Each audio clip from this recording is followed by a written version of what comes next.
Indian council act 1892 जब आज़ादी की लड़ाई में जो उस वक्त के फ्रीडम फाइटर्स थे और जो उस वक्त की पार्टीज़ थी, उन्होंने दबाव दिया ब्रिटिश जो गवर्निंग बॉडीज़ थी उस वक्त कि सेंट्रल और प्रोविंशियल लेजिस्लेटिव काउंसिल में हमारे मेंबर्स को बढ़ाया जाए।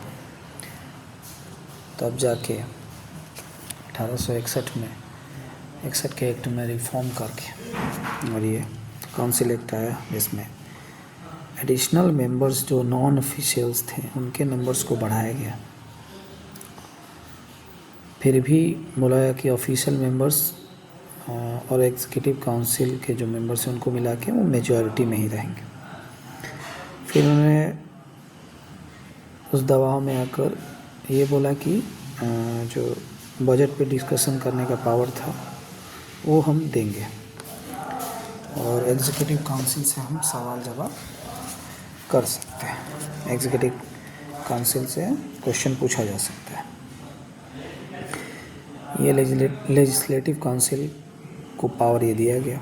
तीसरा पॉइंट है कि सेंट्रल लेजिस्लेचर में वायसराय जो होंगे वो अपना जो नॉमिनेशन होंगे वो प्रोविंशियल लेजिस्लेटिव काउंसिल और बंगाल चैम्बर ऑफ कॉमर्स के रिकमेंडेशन पे नॉन ऑफिशियल मेंबर्स को नॉमिनेट करेंगे। वैसे ही जो गवर्नर होंगे प्रोविंशियल लेजिस्लेटिव काउंसिल में म्यूनिसिपैलिटी यूनिवर्सिटीज़ जो अलग अलग ट्रेड यूनियंस हैं, जो एसोसिएशन हैं, ज़मींदार होंगे, चैम्बर्स होंगे, उनके रिकमेंडेशन पे प्रोविंशियल लेजिस्लेटिव काउंसिल में ऐड ऑन किया जाएगा जो एडिशनल मेंबर्स होंगे।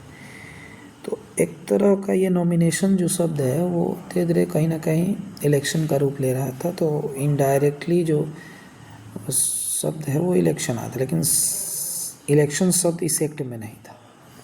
तो ये 1892 में ये चीज़ें हुई कि भाई और एग्जीक्यूटिव काउंसिल से हम सवाल पूछ सकते हैं, बजट पर डिस्कशन किया जा सकता है। नॉन ऑफिशियल मेंबर्स के नंबर इंक्रीज़ होंगे लेकिन मेजॉरिटी ऑफिशियल्स का ही होगा। ठीक है।